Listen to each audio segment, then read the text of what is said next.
Blackbird Farm, June 10th, 2014.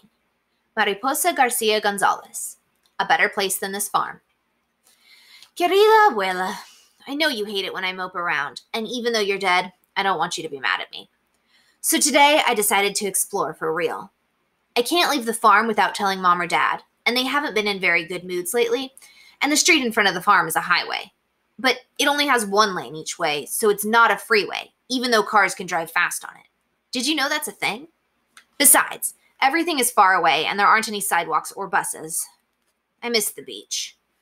So I just explored the farm. Here's the thing.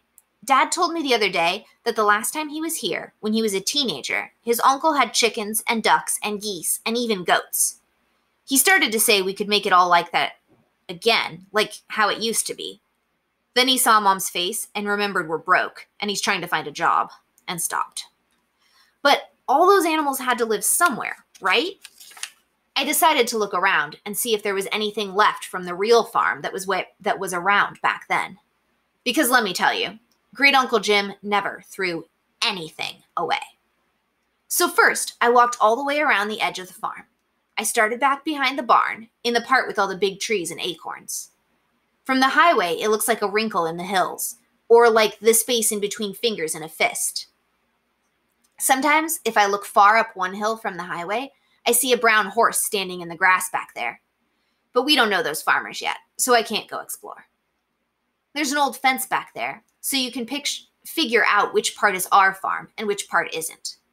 I followed the fence back behind that garage building, through lots and lots of trees and around blackberry bushes, and hopped over some rocks to get across the little creek. Then I walked out of the wrinkly hill part and out of the trees and into the bright, dusty sun, around all those rows of grapevines, following the fence down near the street. There are rows and rows and rows of grapevines on both sides of our driveway, and lots of plants in between them that Dad says are weeds and aren't actually supposed to be there. I like the patterns that all the rows make when you walk by them. It doesn't smell like grapes out there yet, just like dust. But if you look really hard, sometimes you see tiny little green balls that Dad says will turn into real grapes eventually. I walked for a long time, more than an hour, and ended up all the way back behind the barn again. Then I kind of felt more like I knew where I was. I picked some flowers and put them in a jar for my desk, and some in another jar for Mom's desk too. At first, I worried that they might belong to somebody. Then I remembered the farm is ours, so the flowers must belong to us too. I'll give them to her later when she takes a break. The creek is pretty neat. I can hear the water, and I keep wondering what the sound was, and then suddenly I saw it, running down the hill and over some rocks. I never thought I would have a yard with a creek and big trees and blackberry bushes. Our apartment building in LA had a few pots with some flowers and a big old lemon tree, but that was it. Here, there's so much dirt that you could probably plant 50 bean seeds and no one would even notice. I don't know what most of the trees and plants are, but there are a lot of them. I should get a book about them from the library. But that whole time, I only saw one other house, way across the vineyard. Mom still makes me wear my whistle all the time, but how am I going to get mugged or kidnapped if there aren't even people around? The only person I saw all day, aside from Gregory the mailman, was my dad. Dad was trimming a grapevine. He had on his gloves and Great Uncle Jim's special pruners. You can see these are totally overgrown, he told me, showing me how our grapevines had long green stems springing out everywhere and getting in the way, but the ones over the fence in our neighbor's vineyard kept their vines to themselves. Then he started pruning one. Uncle Jim should have pruned him back when spring started, but he probably wasn't up to it by then. The grapevine he trimmed was looking pretty good until I noticed a clear, sticky stuff oozing out all from everywhere he'd cut. Dad, is it supposed to do that? I asked. He took a look. I'm not really sure, he said quietly. So we both went and peered over the fence at the neighbor's grapevines. I didn't see any sticky stuff on theirs. Should we ask Mom about it? I asked. He thought about that for a minute. Better not interrupt her right now, he said, and sighed. So Dad decided to take a break and walk back up to the house with me. On the way, he showed me a plant called poison oak that makes you itch all over if you touch it, and told me to keep an eye out for snakes. He says they like to lie in the warm sun, and sometimes they fall asleep and get surprised if you accidentally wake them up. But most of them aren't poisonous, except for the rattlers. When he went off to work on his resume, I decided to stay out of the plants and the sunny places for the rest of today while I get used to things around here. So I went to have a look in the building that's kind of like a garage. Inside, I saw the tractor and something else with wheels that none of us are really sure what it is, not even Mom, and more of Great Uncle Jim's junk that's metal stuff. Dad says it's where Great Uncle Jim used to weld things together and make new equipment and invent things for the farm. I thought he meant like robots and things, but Dad says no. Nothing in there looks like anything to do with animals, except maybe some pieces of fence. I decided that since Mom and Dad are busy, I should start trying to clean some things up around here. But don't worry, I got out my safety goggles and work gloves, like the first day Dad took me out to do some work with him, before he figured out he didn't know how to work on any of the machinery and we didn't have money for fence posts or trellis wire. Mom says she'll teach him how to drive the tractor when she has time, but who knows when she'll have time. She has a lot of articles on her list, and that's what pays the bills right now. Great Uncle Jim left huge piles of junk all over the yard, among the big trees and behind the buildings.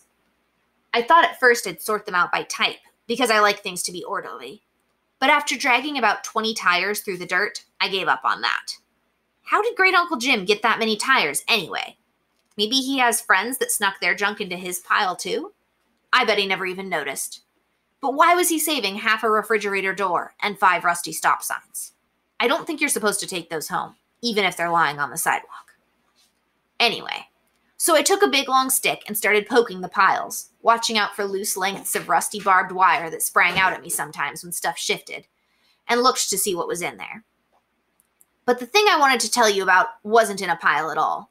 It was behind a pile. I walked around towards a big blackberry bush and followed some dirty sawhorses, and found some dirty sawhorses next to a bunch of stumps. It looked like there'd been a fire or something. Next to them, lying on its side in the tall weeds, there was a little house with a front door that opened and closed. It looked like it was for those very small dogs that ride around in purses. Do you ever wonder if those purses are full of poop? I do.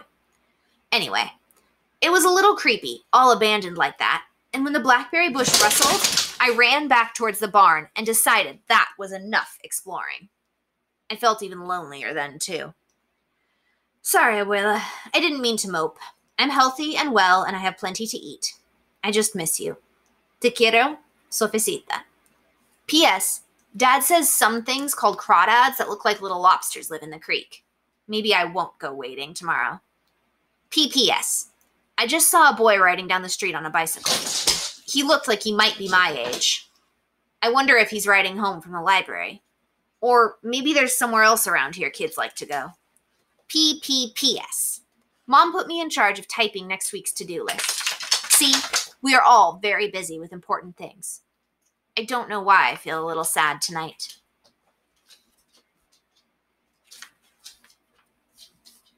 Blackbird Farm, June 11th, 2014. Mariposa Garcia Gonzalez. Somewhere Gregory can't deliver mail to. Querida abuela, I told you I found a little house. This morning, I woke up really early, like farmers do in cartoons. Dad is not that kind of a farmer yet. Mom says she has no intention of ever being a farmer, even though she knows how to drive a tractor and prune grapes and everything. She had enough working on a farm when she was younger. She and Dad have a deal where she's pretending she's on a rural writer's retreat and getting her writing work done. She says I don't have to be a farmer either. But if I'm going to live on a farm, I guess I might as well. Anyway, I was still wondering about that house. This might seem a little strange to you, but I wanted to make sure I didn't just dream it, that it was really real. And maybe I could start getting things set up like they used to be, just in case we could make this into a farm with animals again. So I went outside, before I had breakfast or anything, back to those stumps I was talking about. And the little house was right where I remembered it. And a little white chicken was standing in front of it, glaring at it, first with one eye, and then the other. She looked at me. I think it was a girl chicken. She didn't crow. Anyway, she looked pretty mad. Also, She looked like the right size for the house. It's about as long as I am tall, but I dragged it out of the bushes eventually and got it upright. My arms got pretty scratched up, and I didn't have my gloves. But it's okay. We all got tetanus shots before Dad's insurance ran out. The chicken looked at it, and then she looked at me. Then she started pecking the ground. I thought she was probably hungry. I didn't want to leave her there all by herself, but I didn't know what else to do. When I stepped closer, she hopped away. Only a few steps, but fast. I wasn't going to catch her like that. So I ran back to the house and very quietly got some wilted lettuce and an apple. Those seem like things a chicken might eat. And I filled up one of Great Uncle Jim's 10,000 jam jars with water. No one will miss that. Then I very quietly went outside again and ran back. I couldn't see the chicken anywhere at first. I was nervous for her and sad for me. Then I saw the blackberry bush shake and my heart about stopped for a moment and all my muscles got ready to run. I thought maybe it was that black thing. Maybe Mom was wrong and it was a wolf or a very small bear or something dangerous. But then I saw it was just the little white chicken scratching around. I put the lettuce and the apple down with the jar of water near the little house. I didn't try to catch her or touch her. She held very still while I put them down, but didn't try to peck me. When I took a few steps away, she rushed at the food. So I guess she was hungry. She kept looking around, though, so I wonder if she's lonely. I didn't tell my parents about the chicken. Not yet. I think I'm going to draw a picture of her for you. That way, if I can't keep her, I'll have something to remember her by. Te quiero, Sofecita.